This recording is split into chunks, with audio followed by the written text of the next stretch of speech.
me. I think we'll see down to the bottom until we get outside the surf break out there. If you guys have any questions today, especially any questions about what you're seeing out there, things to do in Hawaii, places to go eat, things like that, feel free to ask, especially this guy back over here, Brandon, born and raised here on Oahu. He can tell you all sorts of good little fun facts and good places to go around here. This place that we're leaving from right now is called Kewalo Basin. And believe it or not, this place right here has been used as a fishing port for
down here. You can see it's got this nice half-hour long stretch of beach. And there's rarely ever anybody on it. You know, not many people who want to get in Hawaii, go and lay out on the beach. It's actually a really well-used park, but there's always real estate on the beach if you guys are looking for that.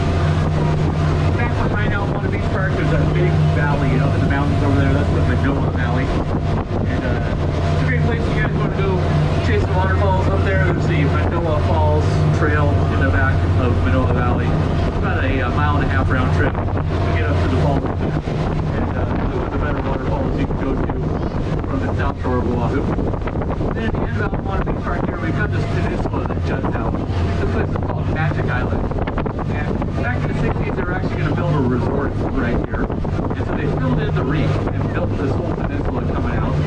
The resort project ended up going bankrupt, and the property reverted back to the county, and they just incorporated it in the park. So now it's actually one of the better places to go here, you know, public spot in Honolulu. The left-hand corner of this peninsula jutting out here is probably the best place around to go watch the sunset. If you guys, especially if you're staying down at this end of Waikiki, it's not a long walk on out there, just kind of getting away from town a little bit to watch the sun go down. But then behind these little rock breakwaters over here is a fantastic swimming place. Now, a day like today, it probably doesn't matter where you guys go swimming because it's just so lovely and calm. On the days when it's a little bit rougher, these rock breakwaters break in many of the waves going back in there. So you never get any waves, you never get any current back in there. This is a lovely place to go swimming. It's always nice and clear too. Even a lifeguard on duty until 4 o'clock every day. So if you do have anybody who's kind of unsure in the water, it's a really good place to go back in here. As we get to the end of Magic Island, we're going to be crossing the Alawai Canal, going by the Alawai Small Boat Harbor right up over here. The Hawaii Canal is probably most famous for being the spot that the SS Minnow took off from back in the 60s, along with the skipper and Gilligan and all the rest. They actually came out right down this channel, right by that red channel marker at the opening credits every episode. The pilot episode, they actually were on the docks and were leaving from the Hawaii small boat harbor there. Of course, they ended up getting lost at sea, wound up over in Honolulu Bay on the other side of the island, where they were forced to film a sitcom for 3 years. So we kept our tours down to 1 hour just in case, no 3-hour tours around here.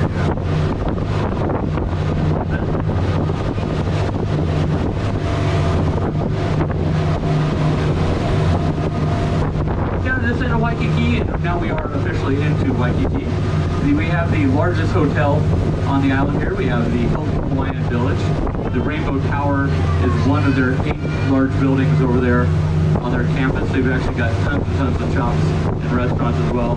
They do their best to keep you guys on there, not let you leave if you don't have to. But it's called the Honolulu Hawaii Village because it's actually the site of one of the last native villages on the island of Oahu. There was a village just right next door to the hill for many, many years. It finally went away and got developed over in the 50s. But Waikiki's most famous resident ever was born in that village, right over there where that beach is to our left right now. A guy by the name of Duke Kahanamoku. If you haven't heard of Duke Kahanamoku, he was an Olympic swimmer. He won 5 gold medals over 4 different Olympics back in the 1910s and 20s. But more than that, he was actually the man that brought surfing to the rest of the world. Because, you know, surfing actually began right here on the island of Oahu. And right off Waikiki was actually the surf break that was reserved just for the elite, for the royal family. No one else was allowed to surf here. But by the time Duke was born in the late 1800s, everybody was allowed to go surfing. And he was one of the best. He one time caught a mile-long ride all the way from the tip of Diamond Head into Waikiki. Whenever he traveled for swimming competitions, he'd always bring a surfboard with him. That's how surfing actually got all the way around the world. It was Duke Kahanamoku bringing his board with him to California, to Australia, all the different hotspots of surfing today. Alright, so we're coming up to our first stopping spot of the day. There's an old sunken sand barge up here in front of us. It's an old World War II barge that was repurposed after the war. They were using it to create this channel going into the Honolulu Hawaiian Village over here. And when they were all done with it, it was kind of an end of its useful life, so they actually just sunk it and left it out here. Should be another 100 feet or so in front of us, just slightly to our right, I believe. It's a little hard to find actually when the waves are small. It's only 3 to 4 feet underneath the surface of the water, so it goes by pretty quickly when we go over it. And it's been down there for over 70 years, so you can't hardly tell that it's steel anymore, other than the shapes of it. Oh, we're just going by it on our right-hand side. There it is. I got it. Look, no, we're actually going to be going over the barge deck. So we should be starting to go over the barge deck right now. And then the corner of the barge where all the fish live is just off to our right-hand side up over here. So if you start seeing any tires or any long cylindrical-looking rocks, those are actually old fossilized steel cables that are down on the bottom right now. Anything that looks like a big flat rock is actually deck plating off the barge. But the bow of the barge is right up in front of us, and that's where all the fish that like to come out and visit us live. There they are. Starting to get fish at the surface of the water over here on our right-hand side. So keep your eyes peeled down below if you want to check out some of that, the develop that barge.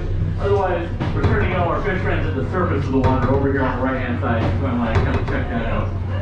A little bit of boat weight coming through here right now, guys, so be careful as you're moving around.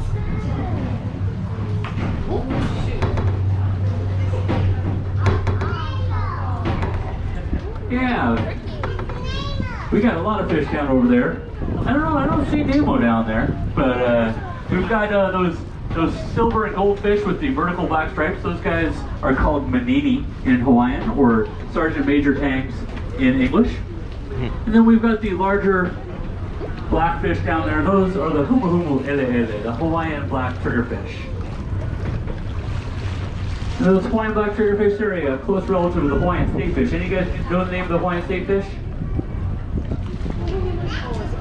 Yeah, that's right, you got it. The Huma Huma Nuku Nuku Apuaha. The fish with a snout like a pig. Oh, don't be sorry, it's awesome. So, anyway, you can see these blackfish down here do have that kind of pig-like snout to them. That's where they get that name from.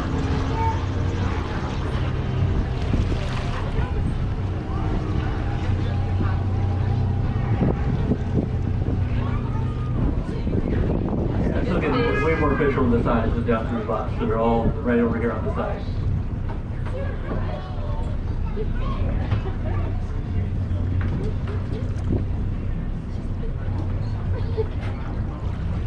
So the Huma Ele is these guys, but their cousins, the Huma Nuku Nuku Apua'a, have a deeper story behind them in Hawaiian mythology.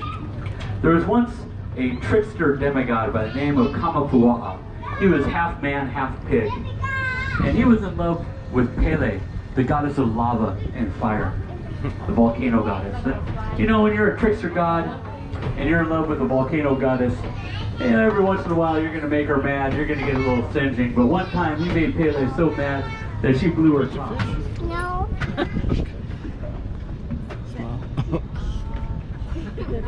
Can't let him go.